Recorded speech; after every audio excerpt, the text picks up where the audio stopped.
So I want to make this point, and I can use Pastor Jeff's comments to kind of make it clear.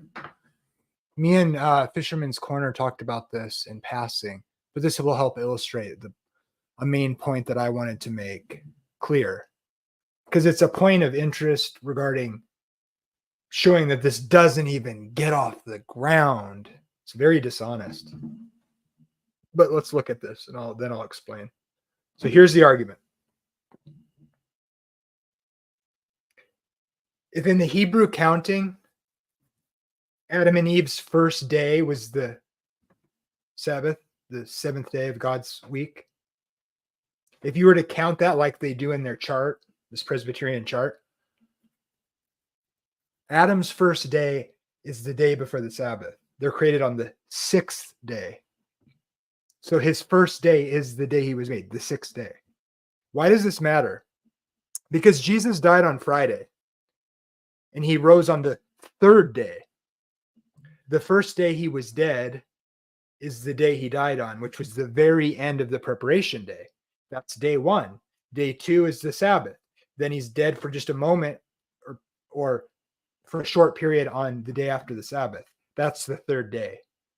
And then he raises from the dead on the third day. But Jesus was dead on 3 days, 3 different days to fulfill the prophecy. The day before the Sabbath, the entire 24 hours of the Sabbath, and a portion of the day after the Sabbath. Because the Sabbath day ends at sundown. And so Jesus was dead when the sun went down on Sabbath. And then sometime after that, before the sun came up, or right when the sun came up, Jesus rose. But it's already the third day, which starts at sundown on Saturday. So Jesus was dead for some portion of the day after the Sabbath, which is the third day. And then at sunrise, we see he's already risen. So the text says. So in order for Jesus to be dead for 3 days or to rise on the third day, Friday, because he died on Friday before the sun went down, he was dead on the day before the Sabbath. And then he's dead Sabbath, and then he's dead for part of the day on Sunday, which is on the third day he rose. He was dead for 3 days. So, what's my point? In trying to argue that Adam's first day was not the sixth day, then by that same reckoning, Jesus wasn't dead for 3 days. If you take the classic Christian view of what constitutes 3 days. The classic view is he died on Friday, he was dead on Sabbath, and then on some point on the third day, which is Sunday, he rose.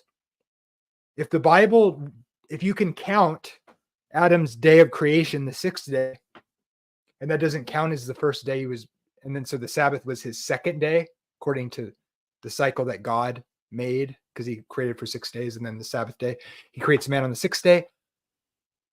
So that was Adam's first day. Adam's second day was the Sabbath, which was the seventh day, according to God, because God created the days. So he was told the week. So listen to this.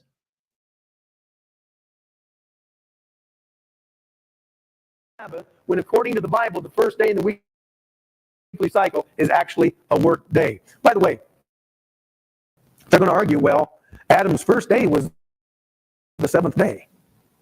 Really? That's what they argue. No, Adam's first day was the day he was created, the sixth day. Whatever day you're born on, you don't say the next day is your first day. Whatever day you're born or whatever day you're created, that's the first day of your life. See the problem? And this is highly connected.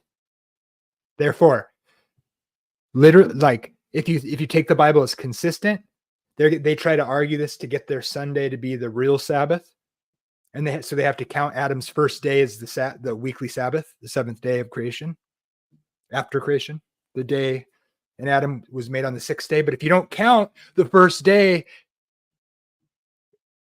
that he was actually created on the sixth day, then if that's the way we're supposed to count, Jesus wasn't. You undermine Jesus being dead for 3 days.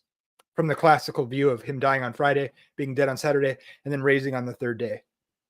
If the Bible is saying we should not count Adam's first day because it was a partial day, you undermine the prophecy of Jesus' death and resurrection.